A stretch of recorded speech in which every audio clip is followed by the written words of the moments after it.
All right. Good noon, everybody. Welcome to Lunch Break Apostasies. It's good to see you back. This week we are talking about Anabaptists. Last week we didn't really get into the more typical denominations or a world religion. Rather, we were mostly dealing with a movement, that being the Reformation movement. And as we usually do before we move on to their topic for this week, I'd like to mention something that is good out of that. And rather than deal with any specific denomination, and we did briefly deal with Lutheranism, I'd rather like to look at the Reformation movement, especially how Luther himself influenced it. And while there's a lot of bad things that come out of that, a lot of pretty poor ideas come out of the Reformation. At the end of it, we mentioned Calvin's doctrine of the tulip. There are some good things, and they're probably worth mentioning. The idea, for example, that salvation has nothing to do with one's personal works comes out of the Reformation. I say that as if no one ever had that idea beforehand, and that wasn't the case. The Bible teaches that pretty clearly. When you are saved, it is not by your own works, it is God who saves us. Where that gets into the problem is the idea of the pendulum. And when I'm talking about the pendulum, that's this idea that in history, somebody sees something bad, and in the attempt to get as far away from the bad thing as possible, they swing so far away from it that it's something else bad now. That's the pendulum, right? Bad, swing over, something new bad. And that's sort of what happened in the Reformation.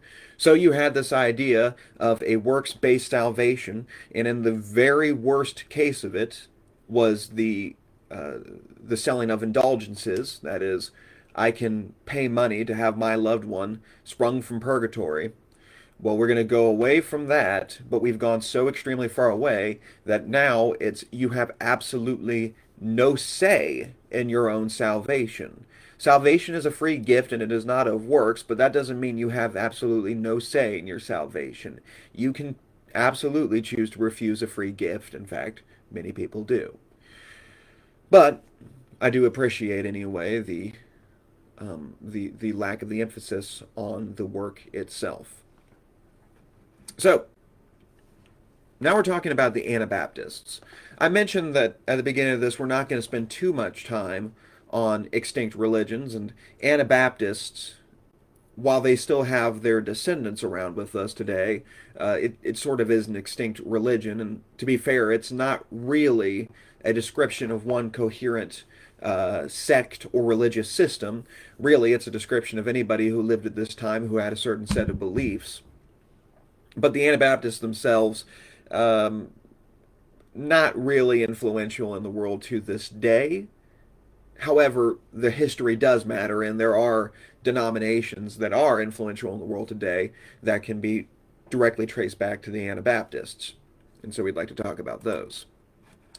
The Anabaptists popped up. You might remember from last week, we talked about how Luther, um, for a time, was sort of spirited away into this castle in Germany where he loses a lot of the influence he has over the Reformation just because he's not able to, write or interact with anybody.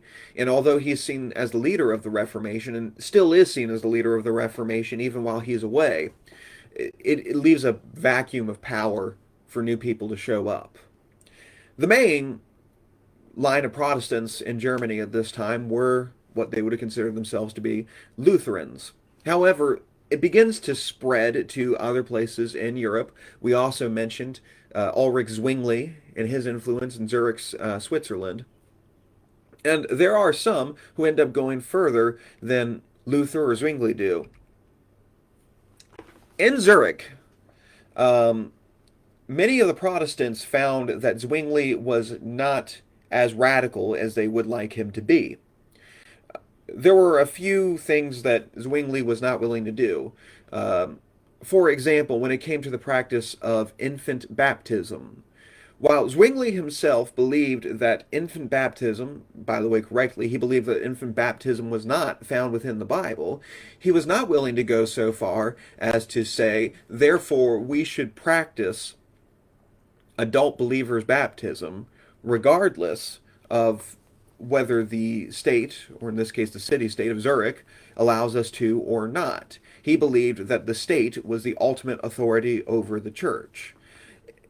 When you look at the entirety of the history of Christianity, that's a bizarre thing to come to, by the way, considering that for the first couple of centuries of the history of Christianity, the authority was the Roman Empire, who actively persecuted people just for being Christians. So obviously, it's not part of Christianity that the state gets to influence what the church teaches, but over time, that became standard practice. And you might recall that when you first see the Western popes really gaining power throughout the entirety of the church, that power is given to them by temporal powers, such as the Byzantine emperor. And because of this, a lot of the reformers were refusing to go beyond what the state allowed them to. You might recall that the Holy Roman Empire was sort of split into Catholic states and Lutheran states. And this split, the idea that you could go away and not really follow either any of that, that was considered highly radical at the time. There really is no freedom of religion. Uh, one moment, please. Sorry, I usually turn that off. Forgot to do it. There were some of the Zwinglians who refused to continue to go along with this. Famously, there was a debate in Zurich. As I mentioned, Zwingli himself did believe that infant baptism was not what the Bible taught, but he refused to enforce it, and he said that that decision will be left up to the council. One of the more radical members of his party here responded to that, saying that the decision has already been made. It was made by God a long time ago. And a certain group in 1525 ended up breaking off from the mainstream Zwinglians or reformers, and they called themselves the Brethren. It included people such as Felix Mons, George Blaurock, and Conrad Grebel. The Council of Zurich ended up placing a ban on adult baptisms. Further, they also insisted that anybody who did not baptize their newborn infants, they would be banished from Zurich. This was a double hit to, I believe it was Grable. Because one, these adults had baptized each other, and two, Grable had just had a baby daughter, and now he's got a problem. He's either got to baptize her or not. He obviously chooses not to. This ends up creating a split within the Reformed world, and these most radical people end up being known as Anabaptists. This is not a name they chose for themselves, but it was from their opponents. It is a split from two words, ana, meaning again, and baptist, meaning, or baptizo, meaning immerse. So those who were baptized again in the form of the Anabaptist. They did not believe themselves to be baptized twice, however. Their argument was that their original infant baptisms were not legitimate, so they believed they had only been baptized once. So it was a pejorative term used by their enemies. They ended up adopting a confession of their own, and it was known as the Schleitheim Confession. There are a few interesting points within the Schleitheim. Many of it still falls under what we typically expect under most Christians at this time. But they had some certain beliefs that distinguished them from the Lutherans. They believed in a believer's baptism. That is, it is not just anybody who is baptized, and you can't baptize an infant. It has to be somebody who believes. This agrees with the Bible. Mark 16, verse 16, Jesus said, "He who believes and is baptized shall be saved," not simply he who is baptized shall be saved. They practiced the ban based upon 1 Corinthians, which essentially was a strange version of disfellowshipping. And if somebody was not up to the standards of the church, they would eventually shun them. That becomes important in a later part of their history. They believed in separation from the world. They also believed in personal pacifism, and they would take no oaths for themselves. Now, there's a lot of violence against the Anabaptists because not only did they represent new religion, and there was already violence between the Lutherans and the Catholics, but they also represented rebellion against the state. And so they were heavily persecuted. As I said, they end up having to take that pejorative term, Anabaptist. And they were subject to all sorts of torturous deaths. The leaders were often subjected to being burnt at the stake. Others would be drowned, and this was usually the women within the Anabaptist movement, in particular, usually would be drowned. And this was mockingly termed the third baptism, right? Well, you like being baptized so much, well, you be baptized one more time, and so they would drown Anabaptists. Say what you will about the Anabaptists, especially at the very beginning, but at the very least, you have to admire their courage.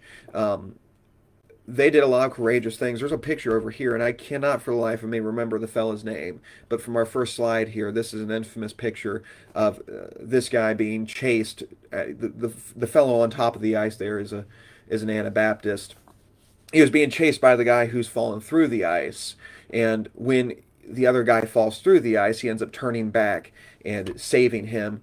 The guy repaid him by killing him later on. Very famous story among the Anabaptists. So they're, if you can say nothing else about them, they're clearly very dedicated to their pacifism.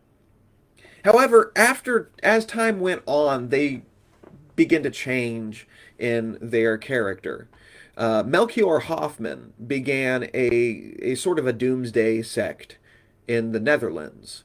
And if you look at the cult's playbook, you'll see that a lot of the normal things that you see when people tend to start cults pop up around Melchior Hoffman. For one, he starts giving an exact date for when the world will end, and that is going to be in the 16th century. He also believed that it was going to be in the city. I don't think it was Amsterdam. It was some Dutch city. That this is where the end of the world was going to be. He predicts it, the date comes and goes. He predicts a new one, that date comes and goes, and people begin to lose faith in him, and new powerful leaders end up showing up in the radical Anabaptist movement. This culminates in a man named Jan Matthias saying that Hoffman got the date wrong and the place wrong. It was actually going to happen in Munster, Germany. And the Anabaptists violently take over the city, which was extremely well defended by its walls, a little bit too well defended as it turns out, because the Prince Bishop of Munster had to put siege for years Munster because of this. And during that siege, of course, all sorts of strange things began to happen. A lot of common things within the cultist playbook. Strange sexual things start happening. They start practicing polygamy. A really weird situation. There's a podcaster named Dan Carlin. If you're interested in that sort of thing, he did an episode on that. It's like a 3-hour episode. I can't remember what it was called. It might have been called Prophets of Doom. But if you look up Dan Carlin Munster, I think it would show up. I do think you have to pay like $1 for it, but in my opinion, it's worth it. It's a fascinating story, and you don't usually hear about it. That being said, I don't want you to think that the Anabaptists who took over Munster were typical. They seem to be the most radical of them. My point with the Anabaptists is that it seems to be that it's an all-encompassing term for anybody who is more radical in the Reformation than the Lutherans. If the church was around at that time, as some people claim, then yes, they would have been called Anabaptists. It's hard to tell. Maybe they were there, maybe they were not. There were some people who were absolutely apostates who were Anabaptist, but there may have been people who were not apostate who would have fallen under that particular label. Hard to tell. After the Munster Rebellion, the personality of the Anabaptist changes again. And this is around the time you have a guy by the name of Menno Simons who pops up. He was born a Roman Catholic priest, but he wasn't particularly good at his job. As many in the Catholic Church were at that time, he was one of the corrupt people who really was just profiting off of it. By his own admission, while he was a Catholic priest, he never even bothered to read the Bible. He joined the Anabaptist movement in 1536, and he ends up becoming the default leader of the Dutch Anabaptists after the Munster Rebellion. Uh, this is when the Anabaptists everywhere are getting crushed. One of the big parts that he brings to the Anabaptists is he brings pacifism back. Of course, when Munster is completely taken over by Anabaptists and you have this big, long, drawn out siege, the famous pacifism of the Anabaptists was pretty well thrown out the window. Simmons is a big part of the idea that we need to be pacifist again. He also preached that baptism is the result of regeneration. By the time you have people who are following Menno Simmons, then you have the teaching that baptism is not for salvation, but the result of salvation. I refer you again to Mark 16:16. He who believes and is baptized shall be saved. Not he who is baptized has already been saved, or they shall be baptized because they have been saved, but he who is baptized shall be saved. And so we have a little bit of of moving away from what appears to be some of the values of the early Anabaptists. Once again, we can't tell for sure. Well, the reason Menno Simmons is important is because there is a modern day denomination based off of him. These are known as the Mennonites. Now, the Mennonites are sort of unique in that, as far as old European denominations go, they don't have much presence in Europe. That's because the Anabaptists were pretty well persecuted throughout their existence in Europe. And so you tend to see them in places, the two biggest places for Mennonites are Russia and America. Because at that time, those were the two best places you could find freedom of religion. Even though, of course, at that time, America was still under British control, many people would go over there for religious freedom. Famously, the Puritans would do that.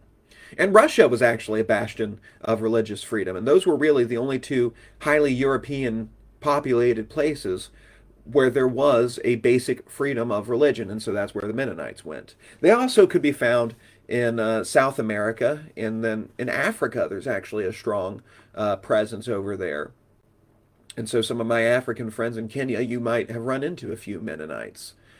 They do believe in sola scriptura. You might remember that term being introduced last time. That's the idea of authority coming from the Bible alone, which of course is correct and is mentioned many times within the Bible. Although, much like the Lutheran version of sola scriptura, it is it's sola scriptura light. It's not strictly Bible alone. There's still in practice a lot of the tradition that is really being used.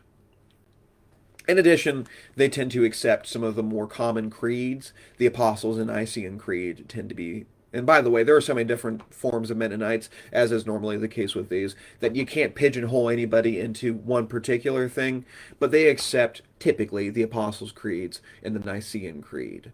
They are characterized by the avoidance of worldliness, and so you'll often see Mennonites, as pictured here, who tend to be very, very modest in their dress and also very outdated in their dress. They want to avoid things that are considered worldly. This is going to change from community to community. You'll have more conservative types of Mennonites and then more liberal types of Mennonites. Pictured here are some of the more conservative Mennonites. They typically do not practice the ban as the early Anabaptists did, and they're also typically pacifists. There are a few interesting stories during wartime, particularly in America and also in Russia, really, of conflicts between Mennonites and the government who want to draft Mennonites, and of course they don't want to fight. Finally, we ought to mention the Amish. The Amish originally come out of the Mennonite movement. They're named after Jacob Ammon, who caused schism in the Swiss Anabaptist movement by forcing questions concerning the ban and the salvation of the quote-unquote good-hearted.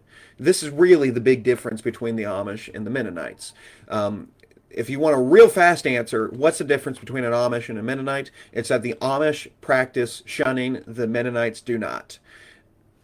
Once again, this is a highly generalized answer, and I can't tell you with certainty exactly how it's always going to look like, but that's the typical answer to that question. The other thing that Ammon was real big on was about the salvation of the quote unquote good hearted.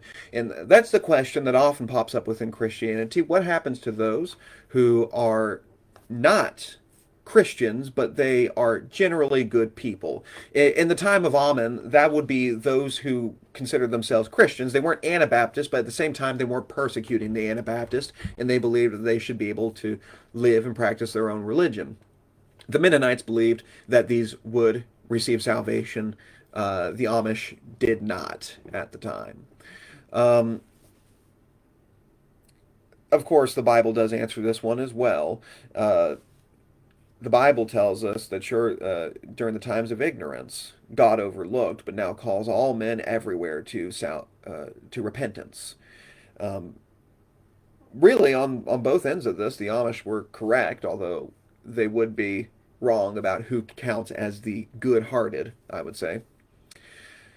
They are, unlike the rest of the Mennonites, they're not all that well spread out. They're mostly found within, the United States of America. And of course, they're typically seen as an extremely conservative sect of the Mennonites. There are some Mennonites who are technologically behind by choice. The Amish are generally more technologically behind.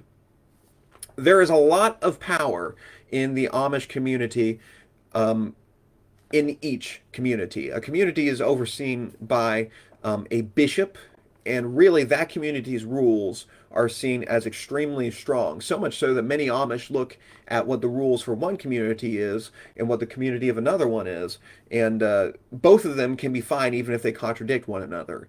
So there are a few pieces of technology um, that are controversial in Amish thought. Take the bicycle, for example. There are some Amish communities that will allow their members to ride bikes and others that won't. Many will look, if you happen to live in a community that does not allow its members to ride bikes, it's not as though the one that does is heretical. It's just that that's what they do in their community. This is what we do in our community.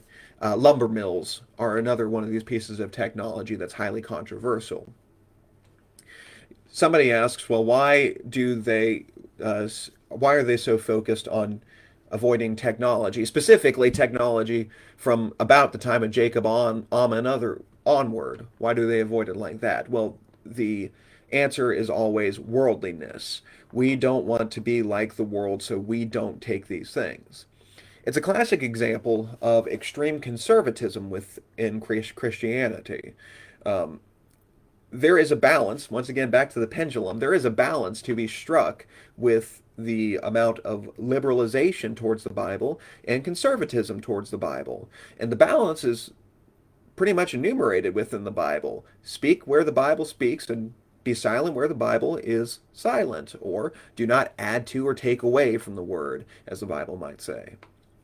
And so, this would be an example of speaking more where the Bible has not spoken, where the Bible is silent.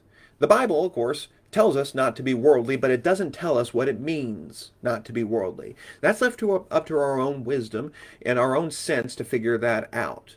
And unfortunately, we can't enforce that sort of thing on anybody else. I say unfortunately, that's not an unfortunate thing at all, because the Amish are a great example of what happens when you try to enforce what you believe to be worldly without any sort of biblical evidence for it onto others.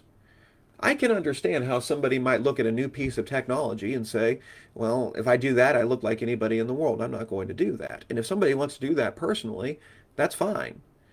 The problem is when you try to enforce that on somebody else. The Bible, of course, doesn't speak on the progress of technology, and often technology can be used for good and it can be used for evil, just like anything else. And I can see there are certain technologies I avoid. I avoid TikTok in general, and it's not much to do with politics, and it's not as though I think the Chinese have a lot of um, a lot of worry about me in particular, but it does have a keylogger in there. I'm not comfortable using technology where somebody is seeing my every keystroke. And so I don't use that particular piece of technology. But at the same time, that's not a part of my religion. That's just part of my sensibilities. I can't enforce that on anybody else. So The Amish tend to be an example of that sort of thing. And some of the silly rules that you see within there, and I'll be frank with you, a lot of these rules are extremely silly within it. For example, the Amish won't drive a car, famously. However, most of them say, but you can accept a ride from somebody else. In fact, you can even pay somebody else to drive you around in a car. I hear what they call people because there will be. By the way, if you're Amish, you might call just about everybody else in America the English, and there are some English who make a living around the Amish. Some, for example, will basically be a taxi service exclusively for the Amish. They call them Yoder Toters. Um, a few other things about the Amish. The communities meet in houses for worship. They don't have their own church buildings. And they have a really interesting system for figuring out their preachers. Communities usually have a couple of preachers. The preachers do not work for any sort of salary whatsoever. Um, Basically, if you happen to be a preacher, you're just expected to take your Saturday to work on the sermon and do so for free. And it's not based upon who seems to have a talent for that sort of thing, but they draw lots for who's going to be the preacher when one retires or dies. I'm not exactly sure how someone stops being a preacher. Um, that'd be a difficult thing. It's public speaking is not something that is everybody is equally good at. I usually encourage people to give it a good try. When I first started off, I wasn't much of a public speaker. I guess some would say I'm still not much of a public speaker, but there is not. It's not exactly for everybody. I do admit that. It'd be real rough on somebody if it were to fall on that. They base this, by the way, on Acts chapter 1 and the deciding of a new apostle. When that happened, they cast lots for it. But there's a couple of differences between now and the first century. One, these are apostles who likely received instructions from God to do that. Two, when they cast lots, they could be sure that if they received God's instructions from it, the God would influence it. We don't have any of that in the modern age. And so you might end up with some poor sucker who's not all that good with words, and now he's got to be the preacher for free for the rest of his life. They also have very long services. And finally, very famously, the Amish do practice shunning. And there are those who end up being shunned from the Amish community entirely. They will not speak to them and act basically as they don't exist. All right. Well, that is all we have for the Anabaptists. Next week, we will be talking about the history of the Anglicans slash the Episcopalians. I thank you very much for your attention. I look forward to speaking to you again soon. Bye.